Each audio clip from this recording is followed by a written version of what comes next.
ia e fia lava le fia nei e fai lo atu le mafatasi ai nei ma le uso ia Kent o ne semo o se tasi o lo fatinoa le atina ele o fatoanga o fala au aina to ia o la fumanu ia maulo avea fu o ia o se tasi o influencer po tangata o lo fala wilo atina i lunga o le YouTube ia ma lo se fu ma lo langi mai i lau fionga Kent fatala fatu ia lau fionga fu le asolanga whenga e fo i matoto o tato po kalambe nei tula fia fo i fatalo fatu ia le mai mo fafonga si tato tunu nei tula a tato anga ia fo i sisi po kalambe ia o le fai mo i tae ia faftai mo le whanua wa mawhai fo i ona maua ia sa ua whanua ia e fai atu fo i nei manatu fo ia winga tato po kalambe ma lo se fu si tata mata le a tapo kalame si fai me si fam talanga ya oi ia wa ole e ma watu pe on fai lo le malu tato tunu ia o scientist si tato tunu ia le ngata fo ilia ole wa e fa nga ina lo to mai ia ma wa fa nga fai ile sa tina le tina e o la fumanu ia le ngata ilia o fala au toto aina ia male fatoanga talo se feza fam talanga fai lo e tangata ia ma anga va o lo e o di maina ia first time mo le first ia pione so no ia o le scientist o fainga venga termine ile fala po tonga fa scientist o sa mo ia ile termine ia o lo fa ia o fatoanga talo ia mala o la fumana ia malisitu langa le o se tau whainga fōu i lo ni tangata. O le tau mawhai le e pu e maave me i lunga o le YouTube. E lo whai le YouTube channel. Ina ia mawhai o na whaalau i loa i fōu i tū langa wati na e o lo whai e nei taimi a me se fōu i le tau mawhainga e marketi le ati na i tū langa taimi whai e talo ma me whapena. Mata mai le amatanga o le ale JB ua e na ye sinam no ta inga ya o e fatino le atina ele o le fatoanga po se fai o se atina e ese mai le lo vala wina i ngaruenga o tofia e foi o e maru faftai mo fafsi o le me moni lava i pe o tato si le fia foi nei vai tau i to e tau mo fia mea walu i luma le tangata o soifuanga le taimi nei ia o le alasa i ele manatu ia e tau mawhai sina tina ia wafu i le maua i sisiana ngatu ia le taimi la le sa tau mawhai o le atina i talo lafa pol mangata sa mua tau i mawhau o le alasa tau mawhai atuai ia e tau mawhai ina ia mawhai o mawhai si atina i talo fuina a atu me maua mai sisiana ngatu e sosuani i fu i le il tau singola ainga ia mesi por fana ia wa ole me moni lava ia tanto no e te lo tato o mai mo ia o sila fia o ni tula tau fa fa inga tau na fa au de pe ole vai ason i le sipe a to no e o lo lava per fa so ia tu la ngai ton ta le tamo ta so fo e mo fa yo na au le la sa il manatu a le a mata termine una fa siati na e tal ia le lote ia la alwa le poronga le mon kom fe fa le pe ni si va yas pato le makanga ngal ma fo fo ngoi le ola akom fe do fe saki nga e kan le alo mo sa vali ni kausa anga ibo kausa kan ngam o le la watina e o le fatino i sa vai to le fang ia i ma o ia o se fatuanga le manga tal ia ma le la fumanu o le la le ta o lo to mai fo i o ngana e awai e tuai fa scientist e tu fa tasi ma le tamo fainga o le atina ina ia fai ona fua mai ma fua se fua vo le e tala fe ngai ele ngata le market nei au le market fa fo o le tulanga la vai o le tamo fainga fo ina ia faonga le to mai fa scientist ina ia fai le fa le siati na e peila le o nisio o tatu ta o skills na mafai ona maua ile time o fenga mai o ia o le me le critical thinking o le mafaufau i le mea la atau mawhaiwhai. Ia o le o skills ia wao ngā ia umai i lau tau mwhainga i le aong. O le meka o le sailinga o le sourcing information. Wa au kei minga amaka i mako i le iai maso maramana maanga i mea kau kau. Upumongi lava wa ungu whakaulang. Ia ale whenka langa le o anu o le aingosio o kōrua. Ia ala akau mwhairo le aki na susala mako i le iai mase maramana maanga ia. Ai o skills ia ngā o ngā ki le ia o kei minga amaka ia. Sa ili po le arkia pula lo available sa mua. Ia o le arkia pula piko siri o ngani lei. Ia malea fur ko ngai o i o mai ai. Pio o skills la iki nga pio critical thinking ia sourcing information. Ia malisi mea la le ile kam fainga fo ile le wo fa ile YouTube. Mo le mea ka o le data interpretation. Sala awa ken mai upload ai video i lunga le YouTube fa la wilo ai fo ia ngalwengo le aso pol vai aso fo. E a mai le YouTube mo meu statistics e nga mai le kurang o lo video po fea ku nga wai o afu i maku ku o ka ngaka i maka yo so ole data nga e mai ka o ka kangulo la ia kam fai fika ho ngal pol le kurang ai kam fa le si video inga i mafai nga grow wa ki o skills la ki la nga o mafai mo o fa nga mai i la kai mi wa nga me ka science transfer sa o la ia me ka fai fa ko nga mo YouTube. Ya, so se temi on ta o tule turanga le a YouTube ai ile turanga le latina o le ani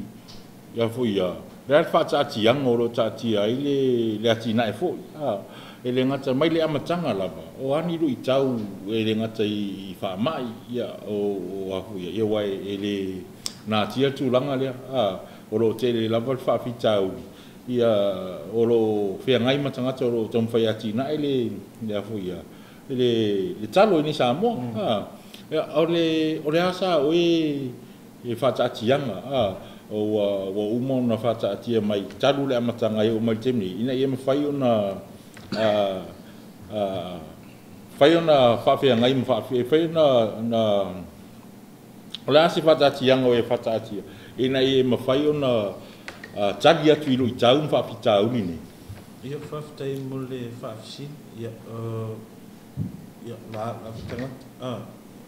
E fwoi tu e se si whai whatuanga pat ora taimi sa amatai latina. O le mea mua sa tau mawhai ai, ona o le whanunga o lo whaatino i atina. E whai sina mau malawara ngā hui.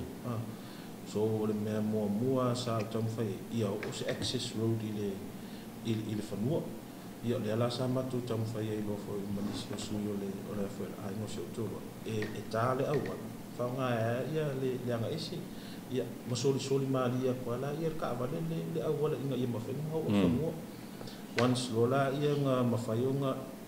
create access ro i fa amaka lo mafai ngo fi skula nga pela ko kia pula ia ai mai se o le au wala le o mesa ia maku ai nga i kwar ke mi e la vai mai le fale e ave i ol mele le ki nga la fama le bo ia e kasi se ka lu ni ok ska ai la ai mo mai ol fale ia ina pe mau le 2 km mama amo mai ol fale e ka wi pa po o le si vola nga ngo ka nga inga i mafai o nga fai se access road mo nga fa fa ngo fi o mana ia o singa lu ia e pe fo ko ka nga i mai ia wa e lo ska nga ka fit ia ele manga mia usava le mo upoki na ele manga mia usava le mo manga mia la wol ka but o real life challenges nga ya o nga le inga ia kam fainga ia mau ku lo access road makalo ngalu salam makaka me ala ia umar nga ia sa ilinga fo ka nga luenga isi le si challenge ke nga la ve ke ai ya makanga mo ke lo ka ku workforce le au vai ngai au malos ia au ia bo ba nga i fo nga lu nga fa vai kai ia sa fa nga ngai ko ngai le ke nga bo masangi mo le fa ko nga ia ke nga so so ngi mai fo i fa salando ia mo so so ngi fo ko nga ka ia ole si fo challenge sa ke nga kai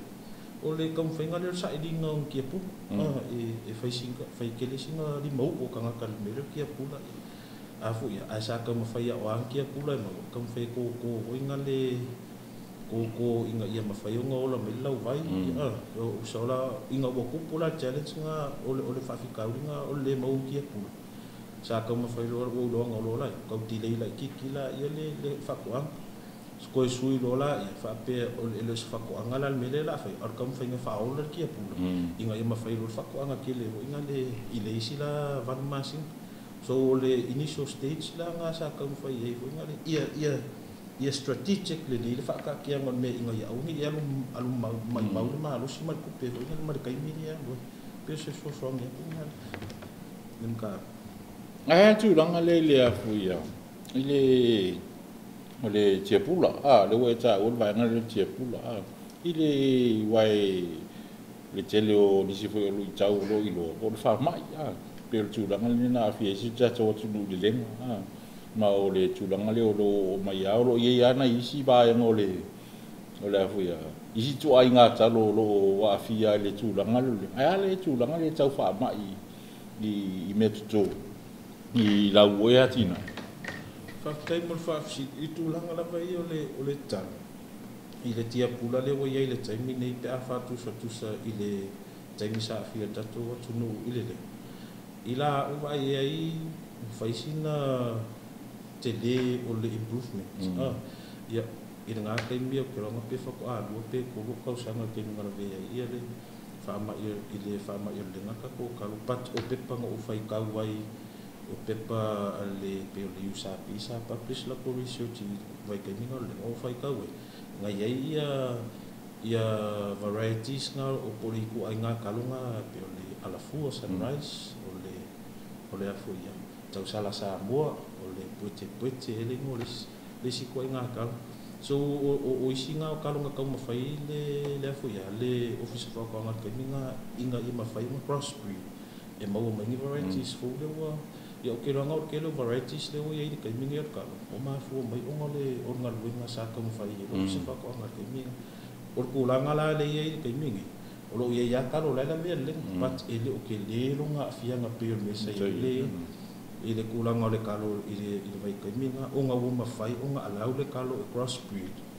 mama vai kalo fo patul mesa e ko arni kalo e kasi ko i ya o ko ke mesa fa ma ya o fa ma ila le a fai ya ka ko singa nga fai no fi e flavor ke le kalo le e ki dia a ko nga manga ko nga dia male nga mai fai la le nga ka ko le nga ma lo mai e o le ma fai bola fa o le production la ngi le ka fa ko pat o le ngi le yo nga lu nga le wo ma fa yo nga o ke le yo improvements le wo ye le ka lo sa mo ke o nga lu nga sa fa ki mo ke ni ku po le wo ma fa ye ka ko varieties ni ya o ka ko va ngi fo la i o varieties yo ke mo ye ke ro nga ki ke ka mo fo i ke le o ka lo yo fa yo ni au ko fe ke o nga le ko ma nga pese so so ni ko nga ale tu langa la le we e taro le fu ya ile tele o itu ai nga talo ina ia fili mai si tu ai nga le a wale atina ina sa mo ole ila o la wa ai ile nga te fu o se tasi o ile nga ba o scientist na le fu o ye te o to mai atina e fatoanga ole ana sa o ti lo ile variety lo ye ma le ase ana nga ta posi resilient o yai ile fa mai le vai te tu langa le o ye la watina ye fa tai na ba mo fa si ile tu langa variety si o yai ye le taimine ye o te tala no atu lava ila experience la fatua ya o lo to ai le talo mumu ya o talo mumu le fa ngoi so salani po samotas o isi la fa ngor sa mo pat tato fa nga yele la o nga fa ngofi o le kalo na le kalo mo ya fi ke le tar plates le leaf plates le over ai le o isi la kalo ia isi variety si pe o le fusi o kalo vave mal seiko ila wa va ai mal si o kalo e mo ia la vele le but ele ke le so nga fianga ile ila o kalo kai pe o kalo mo na le but ole e fo le ma fuanga ele nga fia ka nga ka e ko kalo le mo o ngor ke le ki pula ma la vai e so mai e sira kalo pe fa ku se isi kalo i so le singa benefits le nga kalo mo o ku ko pe mo fio kasi lau kia pula ko mau mat fiko ngai pa lu ia lau vai ko ngale fa ngai so ko pati kulanga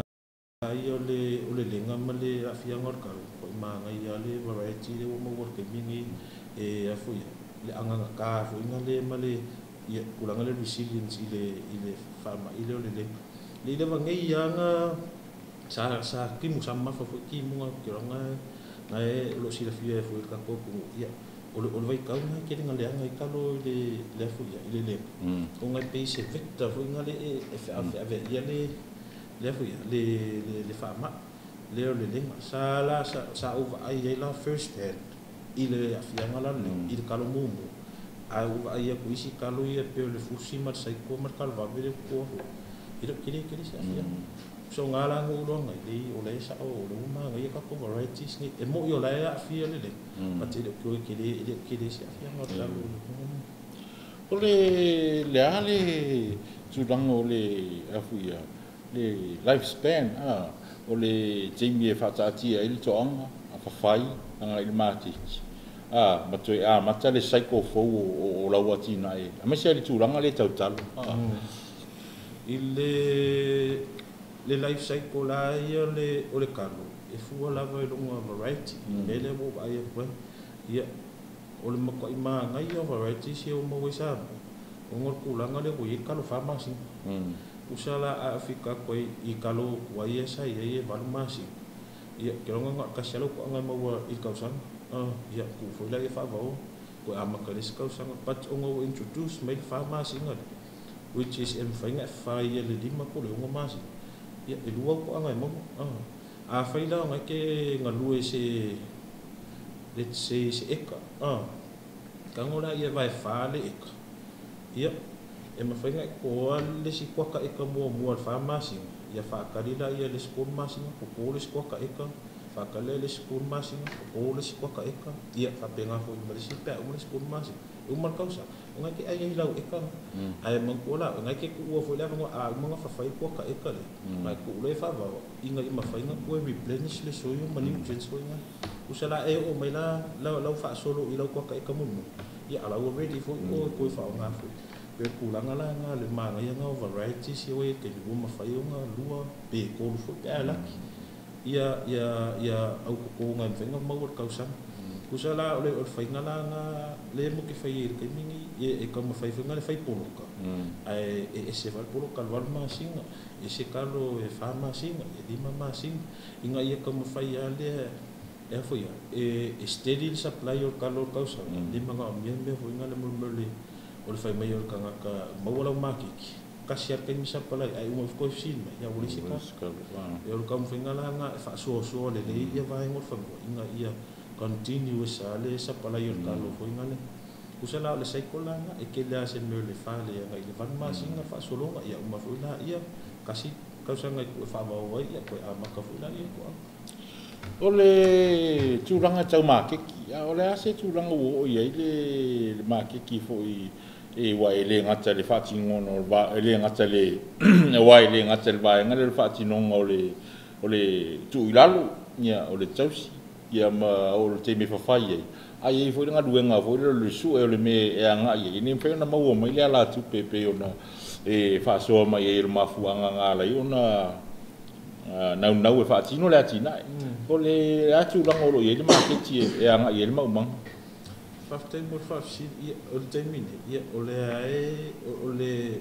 vanei ko o ma sina talona fai ma to fa to anga mo le o ma sina talon tuto ia ole afu ia ole tama fa ngala le fa tau ese lo ia fa fai talon fa tau ia e te nilo fa ngal ma ke atu silsila tang ilma ke ni kwa tu mo le sa pala yo kalon ma ke ia ole ala sa ka fa ye fo ini si fo fa lo fa le ai nga fo ile ke nga ave fo ma ko kalu ia o isi kami mako ke so swangi e isi au fai fa ko anga ia ke nga vela ko kalo ko kui ia mo ke so swangi fo e fa ko ia le la ko kan kalo le ave i ko kui la pat le o makiki o kalo e fai ngo fie o makiki la kala ku sa ora vai anga le fai o ke le le whaingofia le makiki ngol kalu patu o masangi kako i le mea leo o le alua ngai makiki e whaakau mea koko patu kele kankana mo Amerika ia o lunga fo ilo YouTube channel mo o ilo ai i comments kanga kalo o mo fo mau fafo i ngisi fo kaku aku o lo mo fo mau fafo ai mga Amerika ia ala ke ba ia ko on mo ko ikilan makiki o ka pat ilo mafai fo ka ko meeting ngasa ngati man ilo mafai ka ko supply so ala ka mafai ngalola ngalela o le sila asanga nga ola nga ia fa ko inga ia ka mafai ka fa kire ke isia inga ia steady se supply pa mo pa pula lo fore di mo sing fa mo yang se makiki mai fa pat il ka ni yo le fa ngan ma ka ko lu ko makiki kure fa ko ka ya malo la wat ya janjono la vai fo tatu pokalami tu tadi mai ala tatu wasia le atina e la fumanu o lo fa tino ina e sungai akent